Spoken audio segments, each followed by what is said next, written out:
Good morning, good afternoon. Today I've got Oladele Dosunmu, who is the co-founder of the Emerging Alkebulan, which is a networking group and a platform, a Pan-Africanist platform. And he's here to provoke thoughts. So we've got that thing. That's a similar trait to us as well. Oladele, I must point out, because the aim of Inuka Africa is also to ignite the African consciousness. And I think the reason for this episode, we're going to tie it in, but we can explore further. Please feel free to raise any other issues, but I wanted to focus mainly within the context of Africa Day that will be on May the 25th. You've seen the video that has got a few Africans. You see the video, mentioning what they thought Africa Day represented to them. What are your thoughts on some of those answers, or any answers that stood out for you? Okay, Africa Day.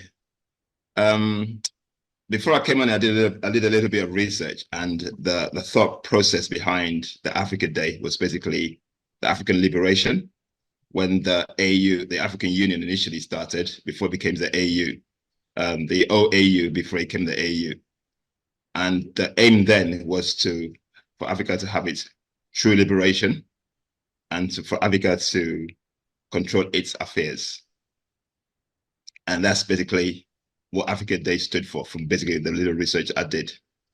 And when we're talking about African Day, is it really worth celebrating Africa today, in today's context, and basically where Africa is? And I was speaking to a few of my colleagues yesterday, and we can talk about it, but from the conclusion we came up with is the fact that what's there to celebrate? Indeed. Because we can celebrate diversity.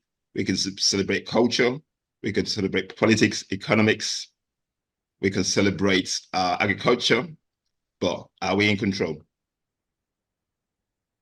That is the big question. So celebrate, pardon? That is the big question. If I may just come in, because I know you're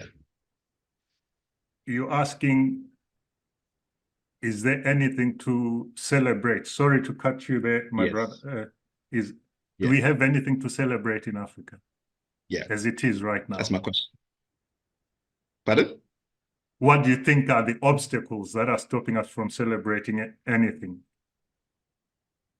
The obstacles for me is when I look at the continent. I'm in Nigeria right now, and I look at the continent.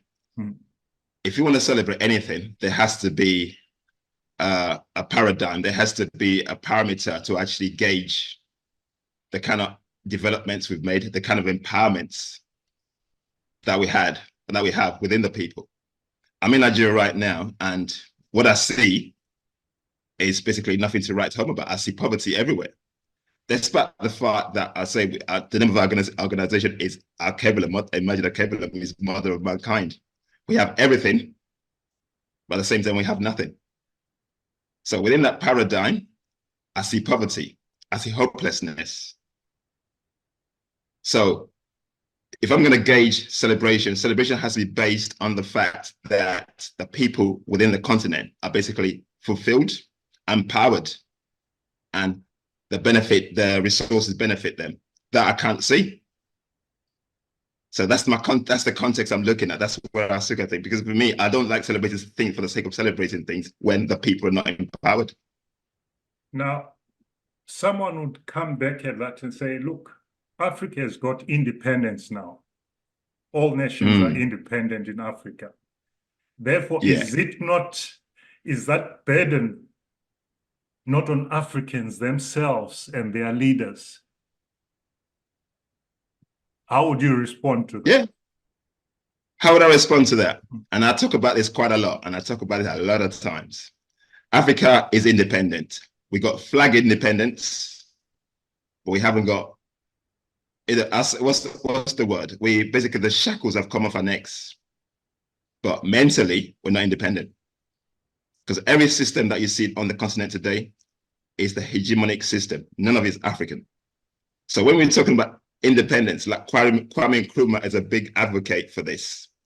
And he's always saying for us to be independent, we basically need to control our resources by ourselves. I'm Nigerian. I look at the system today. The curriculum is English. The religion is Caucasian. The policies is still the hegemonic, policies. Basically, we got an independence in 1960. Until date, my brother, we're still following a colonizer's policies and systems.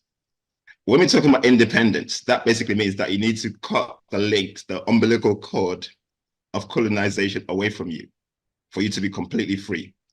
A good example of that right now is Burkina Faso. They're doing that. Mali's doing that. Niger's doing that.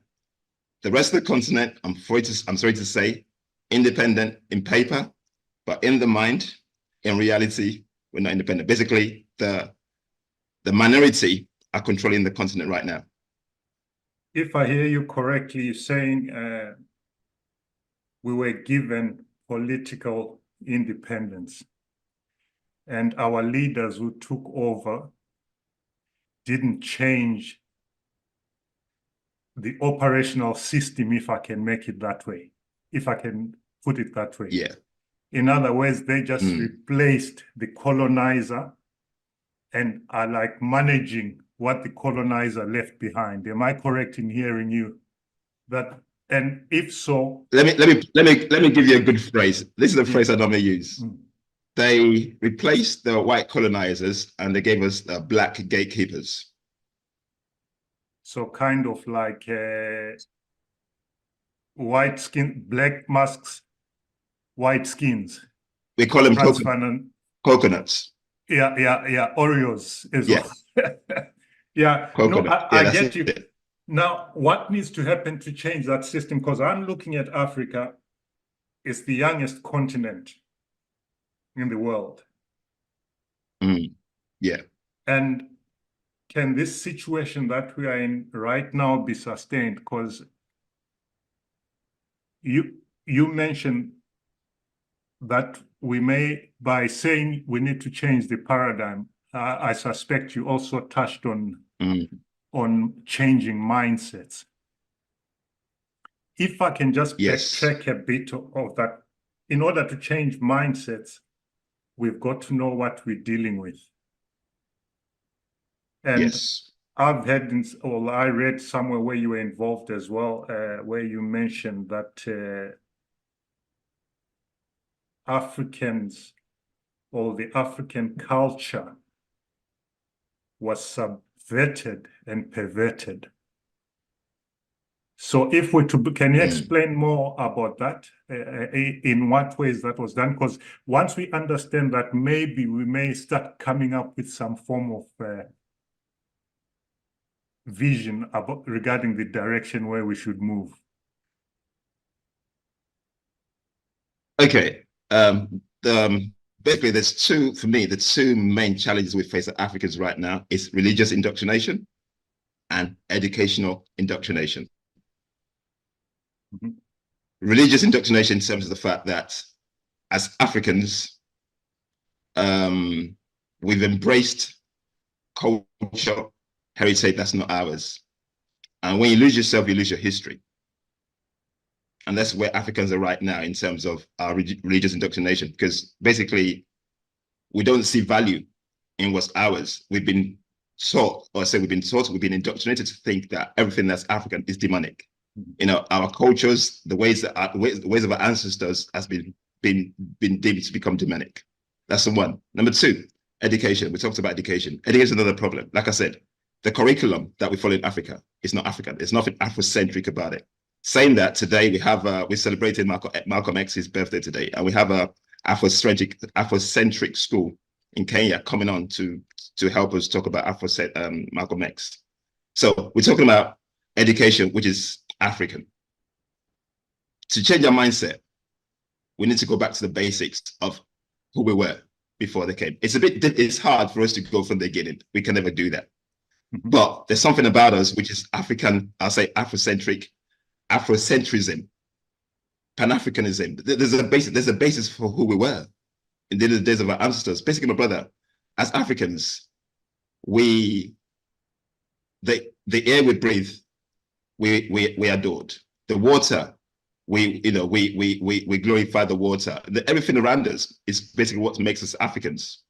The water, the air we breathe, the food we eat, the land. All these things is basically what Africanness is all about. Yeah. These things we've thrown in the garbage bin. Basically, now we've basically adopted civilization from the West, which I call destruction from the West, to disseminate what we as Africans actually are. Basically, the moment we threw away who we are to embrace what they brought to us. But if you look at history, before the Europeans came to Africa, my brother, they had nothing left. Everything was decimated. Yeah. They were basically hunter-gatherers who were coming to the West, to Africa. They were scavenging around, looking where they can patch and look for resources. That's how they came to Africa, just in a nutshell. The moment they came to Africa, obviously they saw resources, they saw everything. Once they came in, obviously the destruction to Africa started. So then they told us that everything that's us is basically, it's not great, it's not the best. Now embrace this and throw yourselves away. This is basically the beginning of where we start to get it wrong. How do we change the mindset? It's difficult, my brother, because I talk to people every single day. How do we change the mindset? We need to go back to basics. Let's embrace our uniqueness as Africans. What makes us unique? We have the melanin in our skin, my brother. We have our songs, our culture, our heritage, everything that defines us. Let's embrace it back. When you truly know who you are as a person and you know your identity, nobody could bamboozle you. But as Africans right now, my brother, we're speaking in English right now. Everything about us, we're not embracing. We basically train ourselves away from it. And that's basically one of the reasons why I'm on the continent right now. I'm going to be on the continent fully. Our work is basically to speak to the minds of people, to start seeing the Africanness in yourselves, to actually know who you are. We have everything we need, including ourselves. I'm sorry to say that. I'm unapologetic about what I'm saying anyway. We don't need the white man to do for us what we can do for ourselves. We have all the capabilities. We have everything we need. Well, the only thing we haven't got is the mindset to believe in ourselves to do what we need to do. My brother, you're in Canada. I'm based in the UK. Yes. Look at the diaspora. Look at the wealth experience that we have. All over, we have all the experience we need. We don't need the white person, Chinese, to do for us. We just got to unite within ourselves. And this journey is not about for everybody. It's not for every one of us, because some of us are not. Some of us are the field Negroes, some of the house Negroes. So we need more field Negroes than the house Negroes who are going to do the work. Yeah. Now, all this is down to the way we think. It's all about the mindset. We can do anything we set our mind to do if we want to do it. But the challenge is, are we willing to do the work? That's where I was going to further ask you a question there, because when we talk about mindsets, we have endured, all Africans have endured decades and centuries of colonization. And especially the generations now, we are set in a way of thinking, in some mode of thinking. I always like to refer to it as Africans. As Africans, we are operating in a system that's not ours.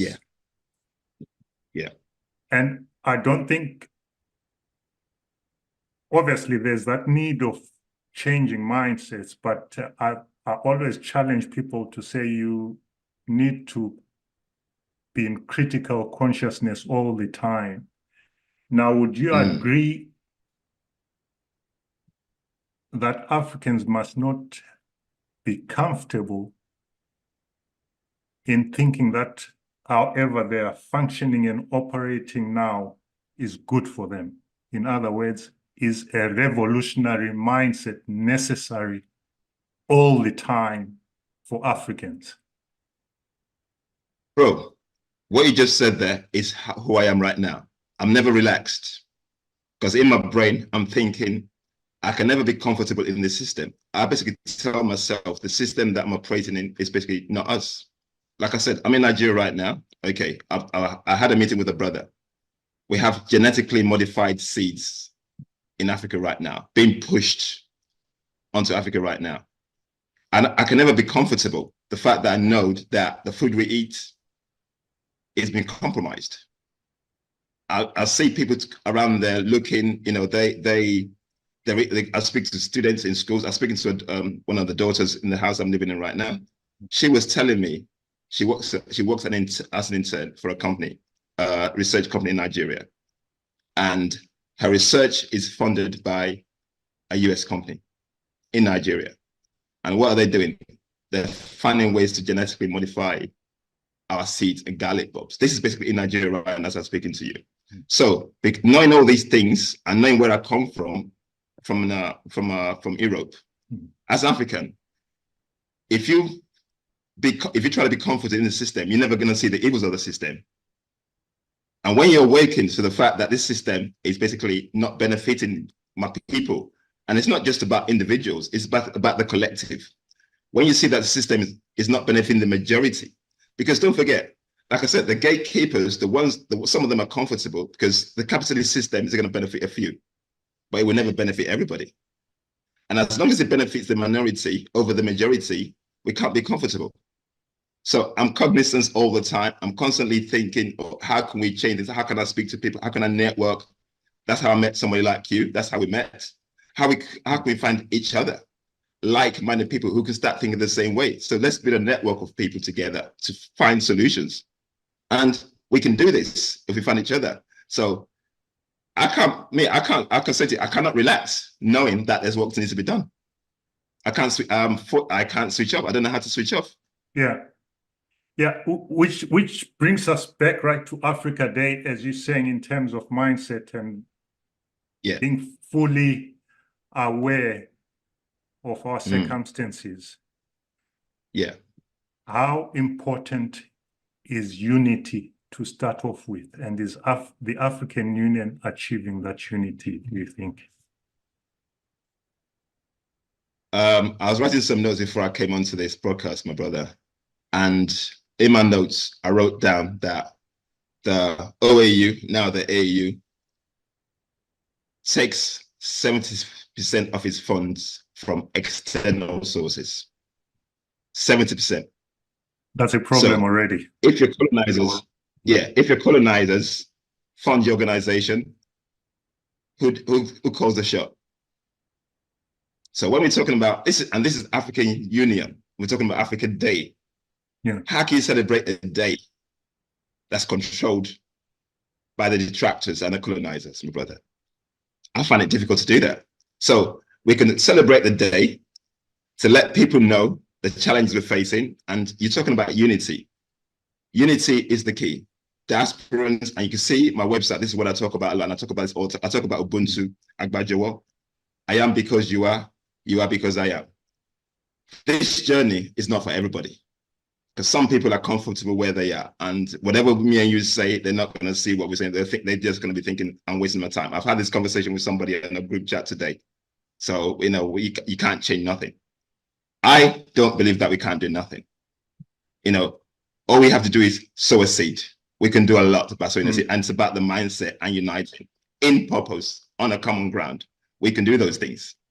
So, and this is what I see. So, doing what I do, it's not fruitless because I might not see the rewards today, but I've got grandkids now. They will reap the rewards of what we're doing. We have to sow the seed. We have to basically get to the consciousness of people and think, you know what, we have to work together. Us not working together as Africans is basically beneficial to the ones who want to keep us united. Yeah. Our disunity favors them. Yeah. So Africans need to realize that we're fighting each other. We're fighting each other, detrimental. But guess what? Those who want to see us divided are so happy that we're fighting. You mentioned because something. They can actually contribute, infiltrate. You mentioned something interesting there, Ubuntu.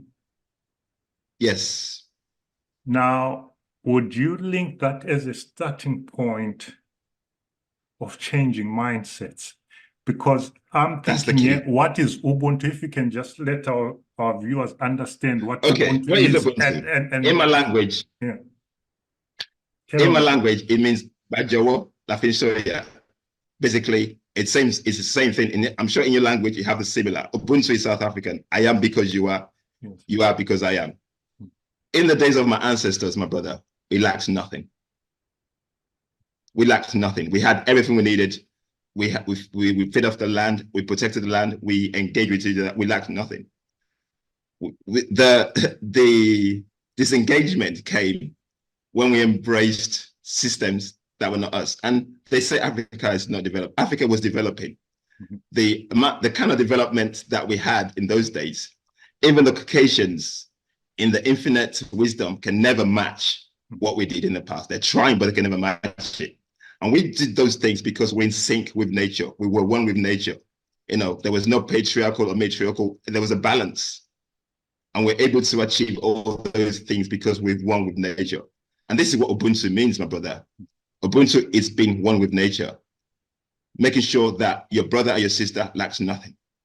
In today's society, we are individualistic, ostentatious. Basically, we're chasing after all the trinkets that the West has thrown at us, thinking once you obtain these things, then you've arrived, you've achieved, you've obtained, making you forget the people in the villages who are still on the survival mode.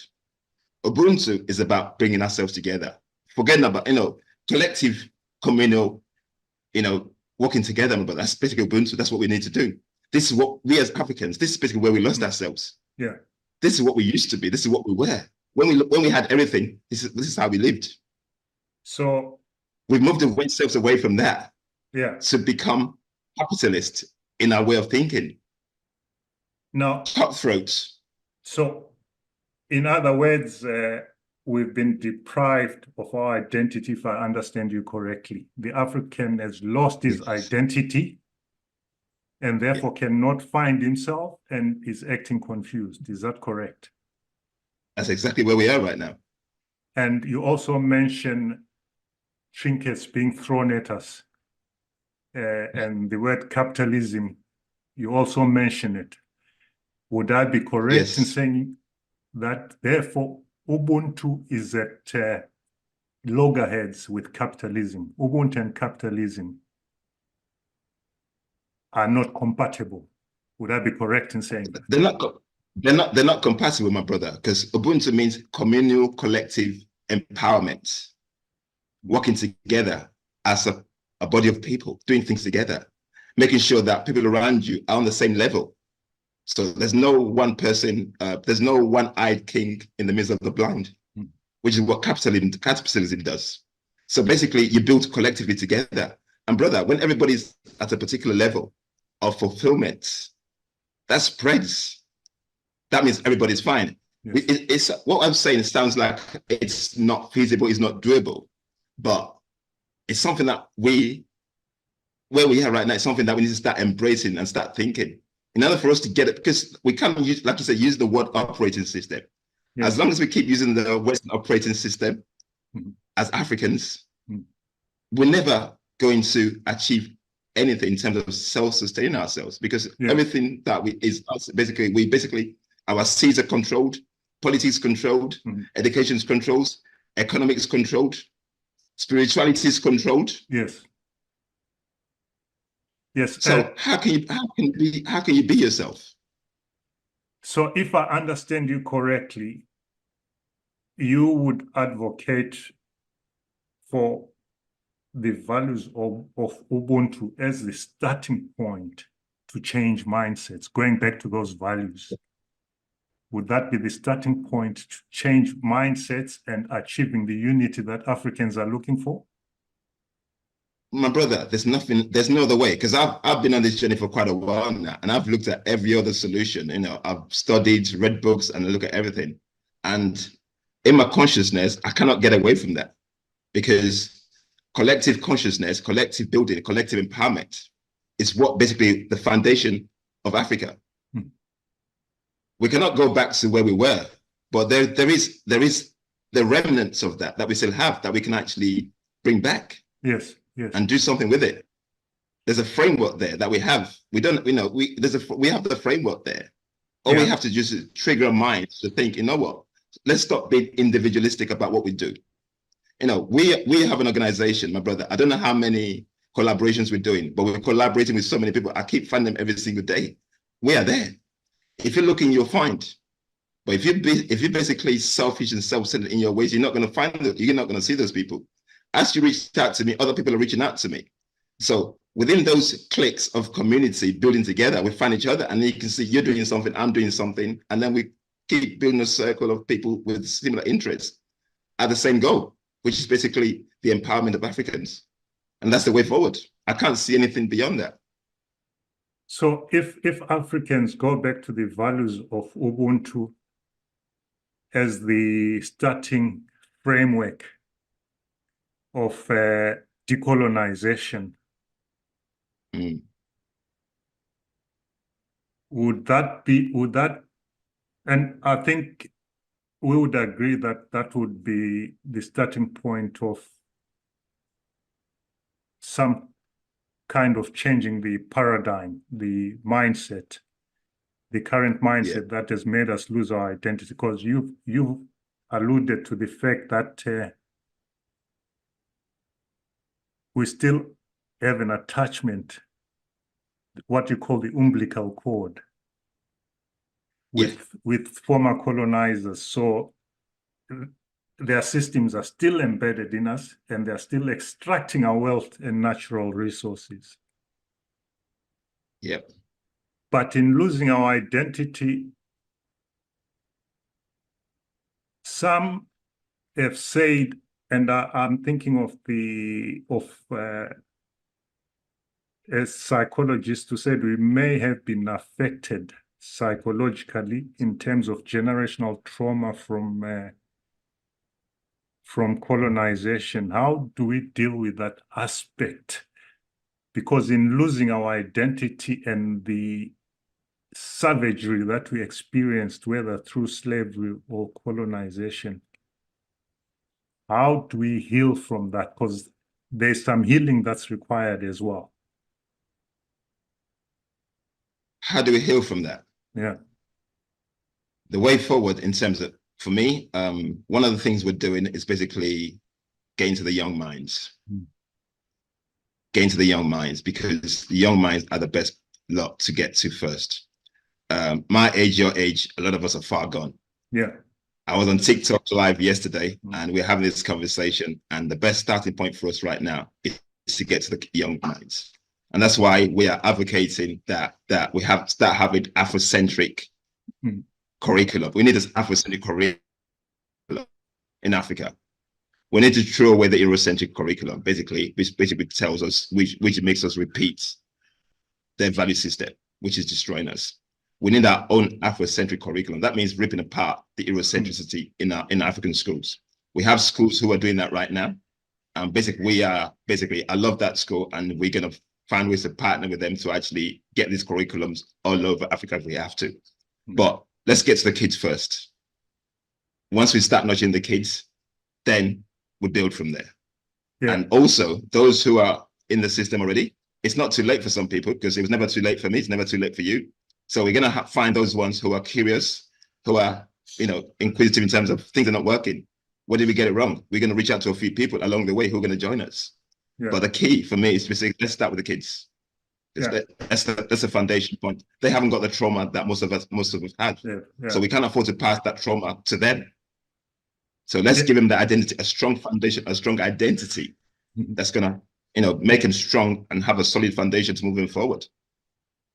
Now, given the backdrop of what we've been discussing up to now, I'm coming back to the African Union, because they profess unity among Africans, and they've proposed programs, whether they're economic, etc. And there's the famous one, Agenda 2063, which they think which they say and profess will change Africa's condition.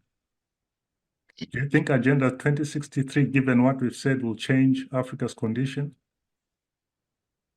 Agenda 2063 would change if it's imbibed in Ubuntu. Mm. If it's not imbibed in Ubuntu, it will never work. And what saying again, what does Ubuntu mean? Collective communal empowerment.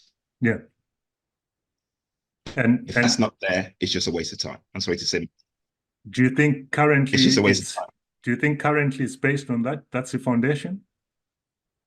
No, this started in this agenda started in 2013. Mm-hmm. We're in 2024 now, about 11 years into it. And I cannot see much change in Nigeria right now, my brother. I can't see it, because this is the thing. We are so good at putting things to paper, having these policies. But when it comes to implementation, African leaders are found wanting.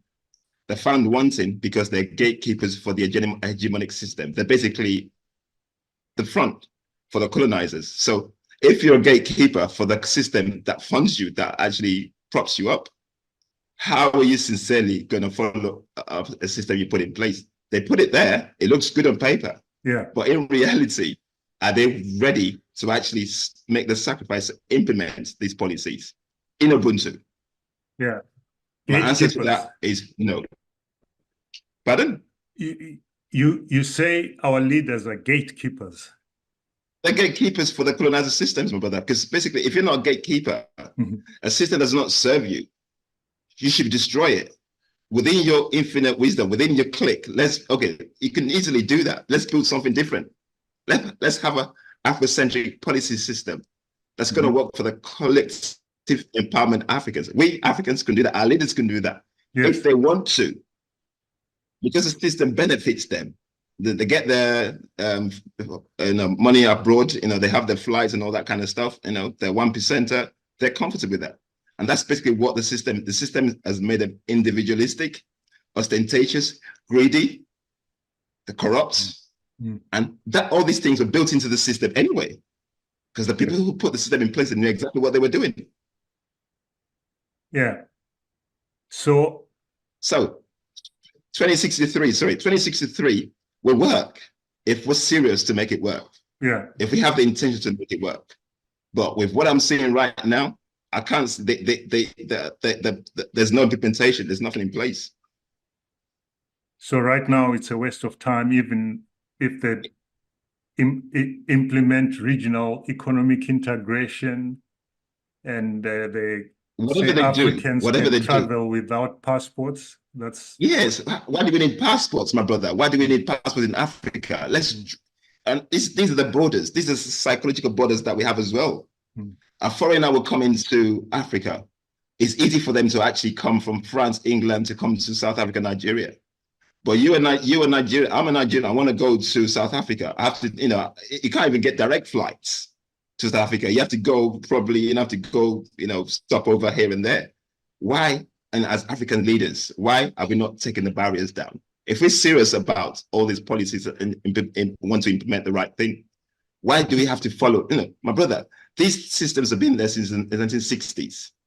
Yeah. We're in 2024, and our leaders, in their own, I don't know what to call them, but they have not done nothing to change that. They're comfortable the way it is, which makes the white people comfortable, because they know that they have gatekeepers in place who are going to keep doing and propping them up. Yeah. Look at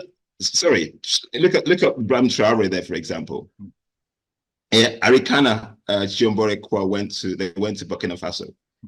She brought diasporans back home. I heard this guy speak, and he's speaking, he's implementing, he's doing. He's actually bringing diasporans back home to come help. These are the things that we need to do. But if you look at most African countries, none of us are doing that. Even somebody like me, I'm in Nigeria. When I start implementing what I'm going to do, I want to start doing, I know I'm going to come against a lot of backlash. A lot of people are going to want to fight me because I'm trying to change the mindset of people. I know it's going to be hard. Yeah. Interestingly, you mentioned Burkina Faso, and that kind of brings me to what has happened in West Africa, in Mali and Niger, etc., and the political change that happened in, was it Senegal? Yeah. Yeah. If we look at those, would you say that's the right start? They're doing the correct thing in terms of freeing Africans from neocolonialism? Yeah. Burkina Faso, Mali, and Niger are doing the right thing. Senegal, I'm waiting to see what they're doing. We are observing what they're doing. But in terms of those three countries, what they've said is they've looked at the French people in the face and say, well, sod it. We don't care what you do. We're going to go our own way. More African countries need to start doing that. If more Africans start doing that, then basically they will have the support, because my brother, the youth, and we're talking about the youth as well, the youth are frustrated, really, really frustrated in terms of, because why would you have everything and you want to run away from a country that's blessed to places where they merely tolerate you? Make that make sense. Yeah. So in terms of Burkina Faso, Mali, Traore is only 36 years old. He's basically, and the good thing is he has a legacy of Thomas Sankara to look up to. Yeah. Thankfully, we have that. Most African countries haven't got that kind of legacy because we haven't done anything. We haven't had a revolutionary leader that can do something similar. But obviously, we're all embracing the Thomas Sankara spirit, because I am. I'm embracing the Patrice Lumumba spirit, Kwame Nkrumah spirit, because these guys are Pan-African. Yeah. And we have that, we need that Pan-African spirit that's going to, let's look inwards, Africa for Africans. I'm unapologetically Pan-African, my brother. That's who we are. Let's look inwards first. Let's use those guys, because some people will say, okay, he came in through the military. It's all about the intentions, my brother. If you have the right intentions to do the right thing, like Malcolm X says, whatever means necessary. Yeah, yeah. Which Malcolm X said. Which is an interesting point, isn't it? Because the African Union has got this thing of not recognizing anyone who comes into power through what they call a coup. And now we've seen what has happened in West Africa, and we've seen those countries that we mentioned getting out of the African Union, which is a slap in the face of the unity, which is a slap in the face of the unity that we've been talking about. Is the African Union in a dilemma here, that these three countries have dropped out of the African Union? The African Union basically, like I said, it's compromised. So for me personally, I don't give a damn what the AU cares. I don't care what they think, because even that organization needs to be disrupted as well, because basically it's not serving the interest of Africans at all.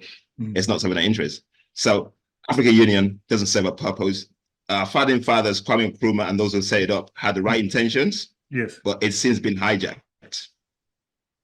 So in terms of what it stands for, what it's doing, so I'd rather see a radical change, a revolutionary change away from that. So if it takes 3 countries to break away from it and others follow, so be it. Because you cannot, my brother, we're having this conversation. How can you expect a system that's funded 70% by foreigners? Yeah. Speak for us. Yeah. It doesn't make sense. So what do they stand for? If your colonizers are funding you, it's not speaking for me. If I hear you correctly, then what has happened in West Africa is revolutionary change. And I saw a video where Thabo Mbeki was also saying that the African Union is in a dilemma here. We saw initially how ECOWAS wanted to move in and reverse whatever those guys were implementing, but something kind of drew them back, and Ruto as well. Yeah, my country, Nigeria. My country, Nigeria, basically was one of those countries who were putting pressure on Niger to reverse the trend. Even the US funded Nigeria, sent Nigeria to go to Niger to tell them to reverse the coup and all that kind of stuff. The audacity to use my country, Nigeria, as a prop, for a mouthpiece for their agenda. Would that be an indication of the compromise of most African leaders then, that you were talking about. Of course it is. Yeah. That Yeah, of course it is. How dare they? Yeah. Yeah, how dare they tell Nigerians to go tell Niger or Burkina Faso Mali to reverse those decisions because it doesn't suit the paymasters, doesn't suit the hegemonic powers. How dare they? Yeah, I think a lot of people. I think a lot of people are not aware or were not aware of the situation that these countries were in terms of their relationship with France. I don't know if you could just give a brief background on that. What kind of relationship they had? France right now, France and these 13 or 14 African countries, they have a kind of assimilative kind of policy, and basically they take out $500 billion from these countries annually. Annually, that's a lot of money. It's telling me that these countries are poor, but they pay their colonizers $500 billion every year. And they've got the natural resources. So basically, they get first refusal for any resources, uranium, everything. Look at the hoo-ha was about Niger, because they had a pipeline running from Nigeria through Niger to Europe. When the coup happened, they were worried about it's going to affect the pipeline because of the resources they're going to get from it. So all these interests, all the interest is basically not about us. So with the French countries, basically they control the economy. They got the C francs, which basically they control. They can't print their own money. They have, make this make sense, my brother. In Europe, they use the euros, yeah? Yeah. So in Africa, we have the C franc, which is basically a special currency that was developed for the African countries. Yeah. They're using something completely different. And this is the kind of situation where France basically controls. The France colonization is actually worse than the Brits, because at least the Brits, their grips are off a little bit. I know they're still there, but France basically controls everything. And this is what Burkina Faso is saying. Guys, how dare you? You gave us in the so-called independence, but you still control our economics, our economies. You control our education because they speak French. They control the policies. They have military bases on these places. That's the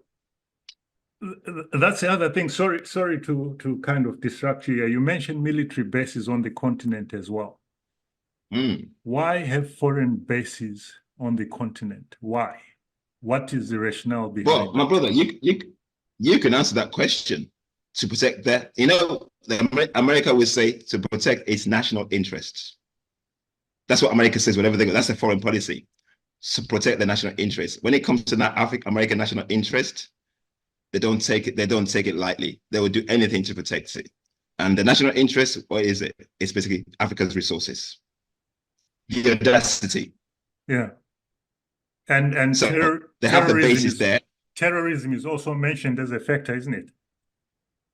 Yeah, there's a factor, but who funds the terrorism?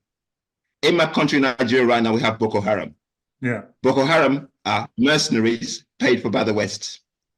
Basically, for us to fight each other, for us to get distracted, be fearful, so they can actually go to those places, push the people off the land, put them in the IDP camps, and then they come in and take the resources away. It's happening right now. I had a professor talk to me about this. We had a video. We were going to shoot a video about this, and he's going to talk about it. I'll send the video to you when we're done. Yeah. Just listen to what he's saying. That, yeah. And all these things are basically put in place as distractions for them to keep infiltrating the system so they can take control of the resources. And this is my frustration with African leaders. And I do not trust the African leaders anymore. I think if there's going to be any change, it's down to the will of the people. And most importantly, the youth, to actually awaken the spirit of the mindset of the youth, the question of the youth. Because the youth are ready to do something. It's just they're looking for the right leadership and the people to get behind to do it. Because I've spoken to quite a few, and I do my TikTok live every so often, and I can hear them talking. I can hear the yearning. I can hear the cry. Yes. But they're just looking for people to trust. And I think this also brings us to the question of Libya. What happened in Libya? That exposed Africa's weakness as well. That African countries were told not to fly over Africa because NATO Imagine. was. In any case, I understand your point, and there's also conflict in the Democratic Republic of Congo. It's obvious that conflict is about resources. Which is there to. It's been since 1993. I can't remember what year. 1999. It's been over 30 years now. That's been going on.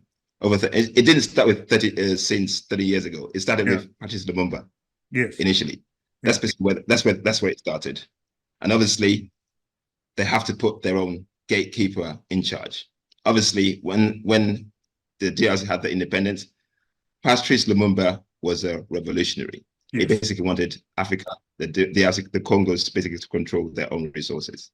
Obviously, the Belgians were not happy with that. The Americans are not happy with that. They had to get rid of him. They had to bring in Mobutu Sese Seko, who was there for 30 years, who was one of their keepers, who kept things in check. And basically, you can see, if it doesn't work for them, they will kill, destroy, infiltrate, CIA go in there, mess it all up, take control.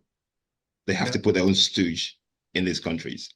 DRC today, I don't know how many estimated between 10 to 50 million people displaced, because I post about this all the time.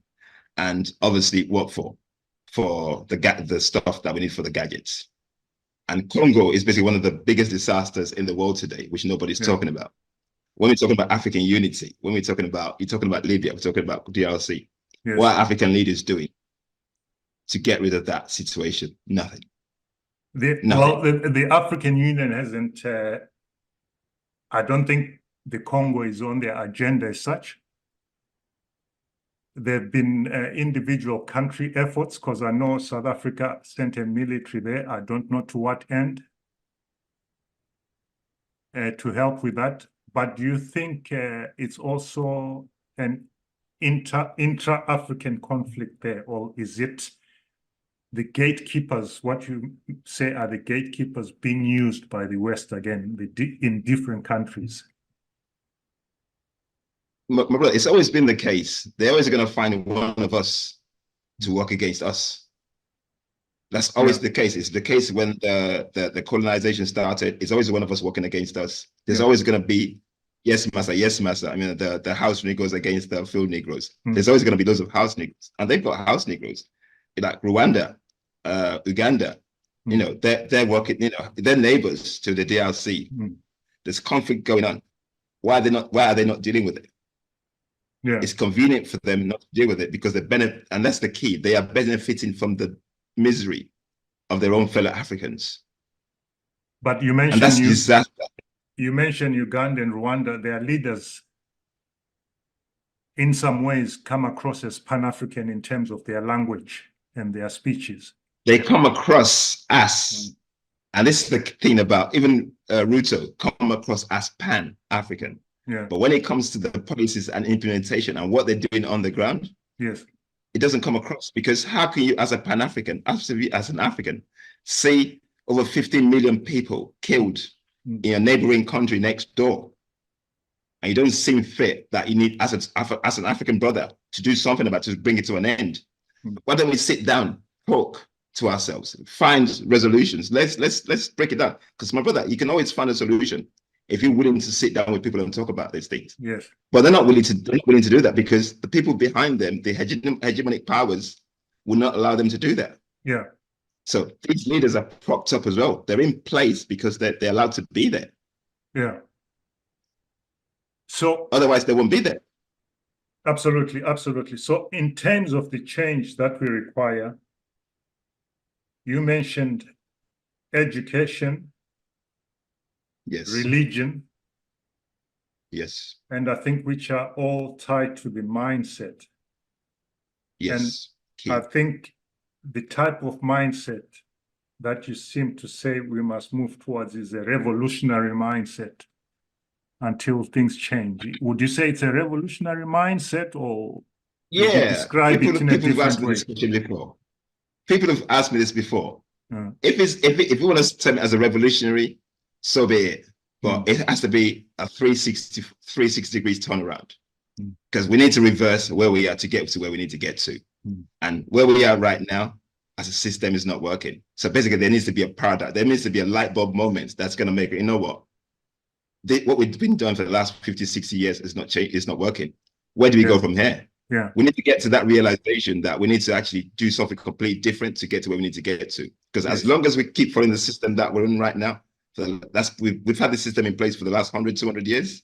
My brother, if you look at Africa today, it's getting worse. Yeah. Now we have all these. Now, we're being led by the African Union. There's no question about that. Yeah. How can the African Union be changed? How can change that within the African Union? That's a tough one, man. Let me throw that question back to you. How do you think the African Union can be changed from your perspective? Let's start from your opinion. I'm asking you. Are there no revolutionary countries within the African Union? I'll give you an example. I think the African Union doesn't have an agenda that's Afrocentric and that tries to reverse or break away from the hegemon. If I can bring an incident to you, there was an instance where I think, I don't know whether it was the chairman or whoever of the African Union invited Israel as an observer to the Union. I don't know if you remember that incident. Yeah, South Africa and Algeria protested. Yes. And the observer ended up. So I think in some way, there are some countries that are thinking along the proper lines, and there are countries that are not. But I think the majority, as you said, the union may be compromised. And this is reflected with Burkina Faso, Niger, and Mali being out of the African Union. And what does that say about the unity that Africa Day seeks to celebrate? Having said that, I don't know if you're also aware that Africa Day is a public holiday in maybe 5 countries on the whole continent. Yeah, I was gonna say that. It's just 4 or 5 days. That's it. What do you want to say on that? Do you have any thoughts on that? Yeah, it's just my sister, Mama Kanishile, actually talked about it because she was on our podcast and she talked about that. Yeah. So that basically tells you how messed up we are. I'm sorry to say. Yeah. You know, imagine just 4 or 5 days. 4 or 5 days just celebrating Africa Day. So basically, on our itinerary, we don't value ourselves, and that's detrimental to basically our identity and who we are. And we saying that something we had in mind, because what we were thinking of doing actually is actually have a transatlantic slave trade day. You know, like the Jews, they celebrate Holocaust every single day, without fail. In your face, they're celebrating the Holocaust. Africans never celebrate or remember is the word I'm using. Never remember the transatlantic slave trade, the Saharan slave trade. We never talk about it. If we put these things in the public domain and talk about these things, it awakens our consciousness to make us understand, oh yeah, this is the evil that happened to us. And these things are so subtle in terms of the way we think, because even with the Holocaust, you will never forget the fact that Holocaust happened. Yes, yes. So as Africans, we should not, any date that's basically affected us in the past should not be forgotten, because it helps us navigate the way forward, knowing what we've gone through before we got here. So we're talking about African Day. African Union, Africa, we should be in the forefront of a remembrance day for the transatlantic slave trade, they should be pushing this, remembering every single year, but they're nowhere to be found. And this is basically, my brother, this is basically we as people, we need to bring this up. I'm actually, my guys, we're talking about this. Yeah, this is an interesting dimension that you're going towards, because it kind of brings me back to Africa Day and how it should be celebrated, right? Yes. You advocating for, okay, it's Africa Day.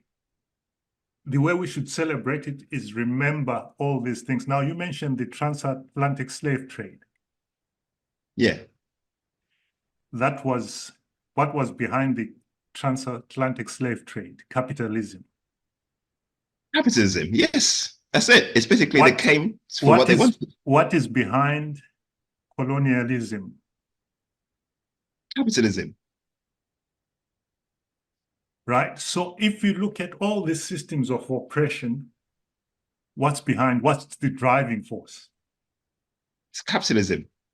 So I think in terms of the unity and the celebration of the Day Africa Day, I think you bring a very valid point here in terms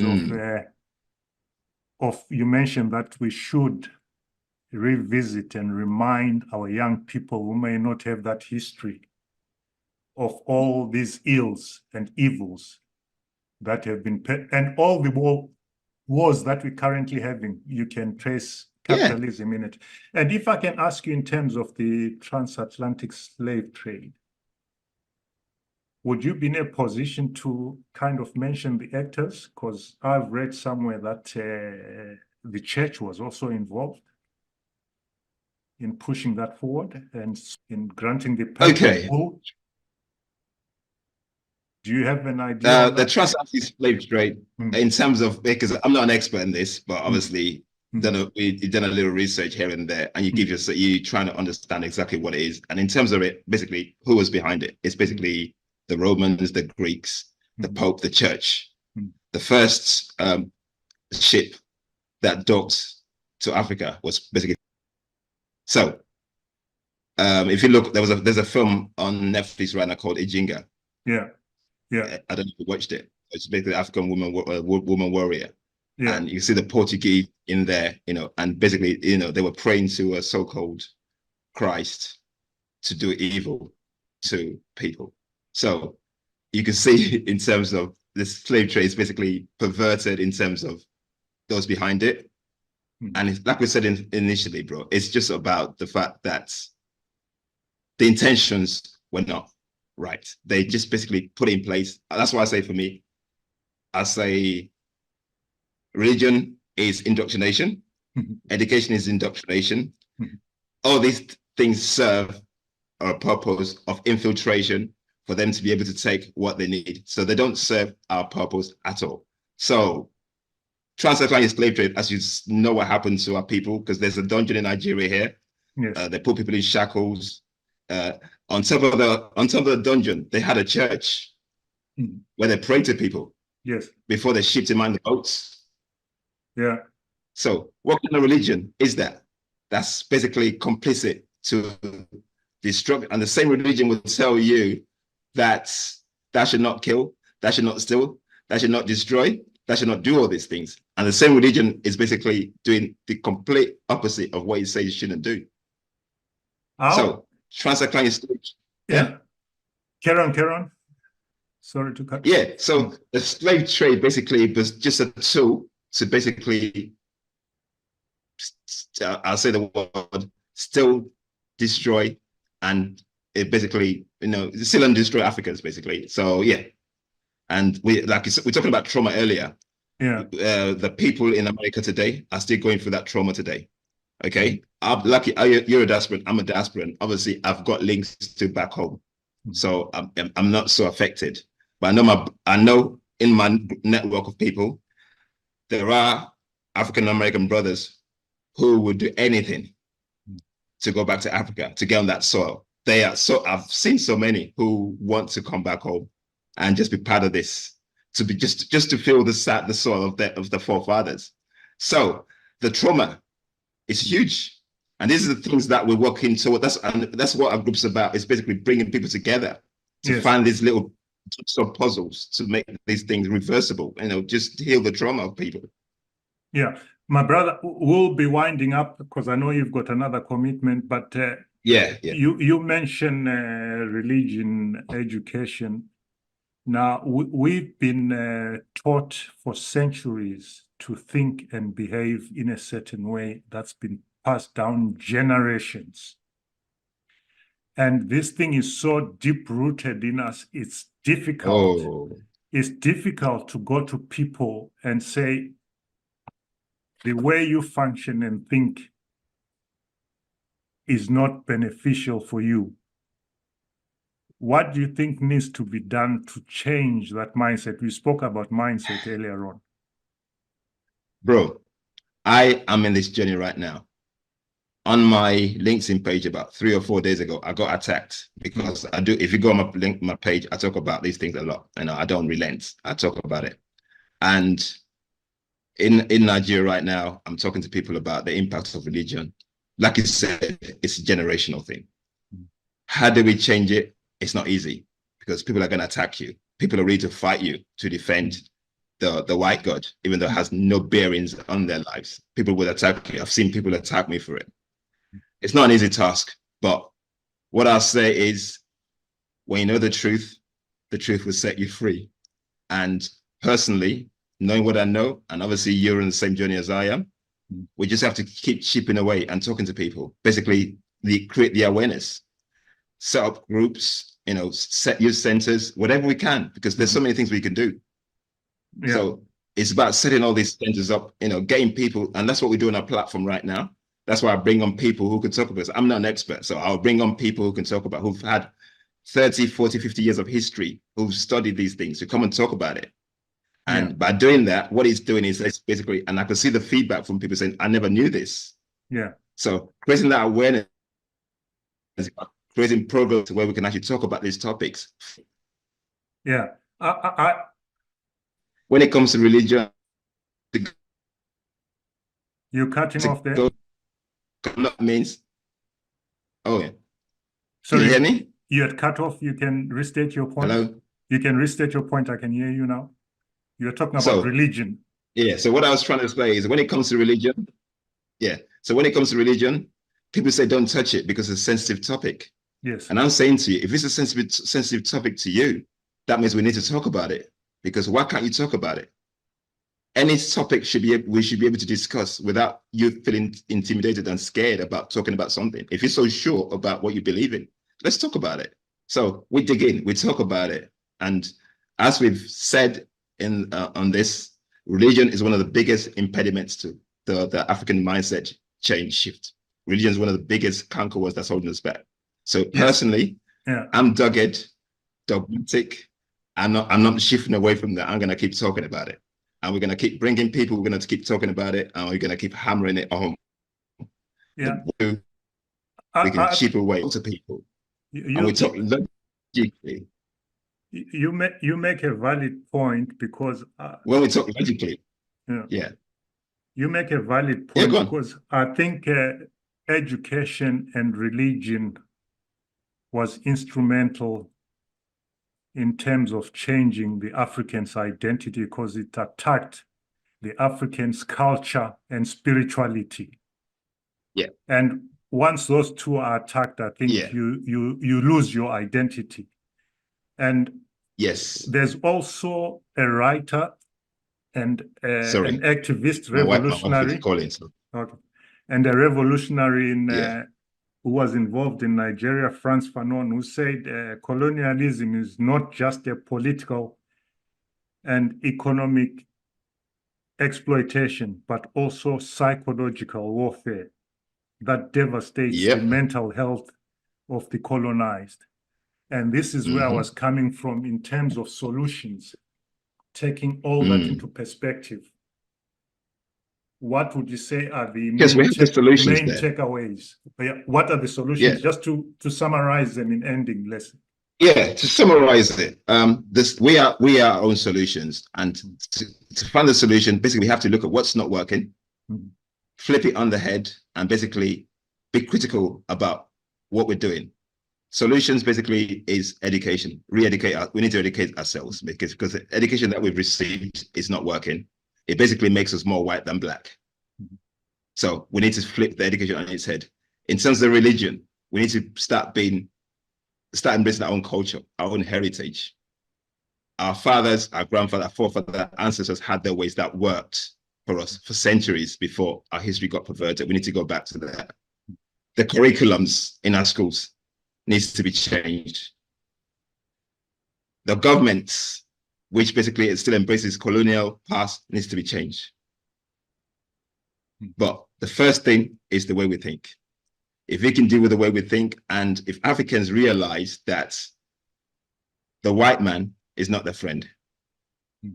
Because if Africans knew their history, and knew all the atrocities that have been happened against them, if they see a white man on the street today, they wouldn't even let them be here.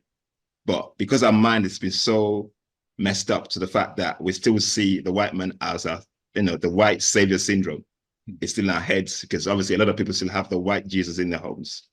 And they've done a great job on our minds, my brother, man. They've done a great job on us. Yeah. So if we can just get that, get people to understand that. And this is what I say to people every time I speak to people. If you knew what they did to you and how they perverted your history and how they destroy your mindset, and you know what they did, if you see them today, you would not even let their feet land on the continent of Africa. I know it's hard to get there, but we need to chip away gradually. Yeah. You're doing what you're doing. I'm doing what I'm doing. There's a lot of us globally who are doing this work. And thankfully, right now, my brother, there's an awakening going on. Yeah. It's huge. Absolutely. Absolutely. There's an awakening going on amongst the conscious Alkebulan people. It's happening right now. It might be slow, but it's happening. But as long as we keep finding each other and we have the same message, and when all of us keep saying the same message, sooner or later, people will be forced to start listening. Our YouTube channel, since Professor Small came on, Mama Kanshile came on, we put a little clips here and there, and before you know it, it's blowing, because people are curious. What are these people saying? We never heard this before. So we have these tools that we're using, which is the tools of the oppressor, but we can actually use it to our own advantage, and that's what we're doing. Yeah. And lastly, could you now summarize again how we can celebrate Africa Day, and those countries that don't recognize it as a public holiday, should they? We need to celebrate Africa Day, and like I said, I think the best way to celebrate African Day is to recognize the transatlantic slave trade needs to be recognized through African Day. I think that would be a starting point. And then I think that would be a rallying point, a rallying call behind countries, because everybody can actually relate to that. And then obviously the African Day is about making sure that the injustices that happened in the past doesn't happen again, that we're independent in terms of controlling our own paradigm. That can be a rallying call to actually put those things together. Because when you know your history and you know what stopped you or got you to where you are, it triggers your mind to think, you know what, this happened for this reason. How do we change it? Because not celebrating that and not having that consciousness, basically, we forget about it. And like I said, the Holocaust never gets forgotten. So African Day should be about the transatlantic slave trade, the trans-Saharan slave, if you want to bring that into it, because all these things happen for a reason. Let's bring it together. Let's remember those days. And when we remember those days, it could be the trigger point to the emancipation of the minds of our African people, African brothers and sisters. And of course, colonialism as well. You can't leave that out. Yeah, we can't leave it. Don't forget, they're all interlinked. So yes.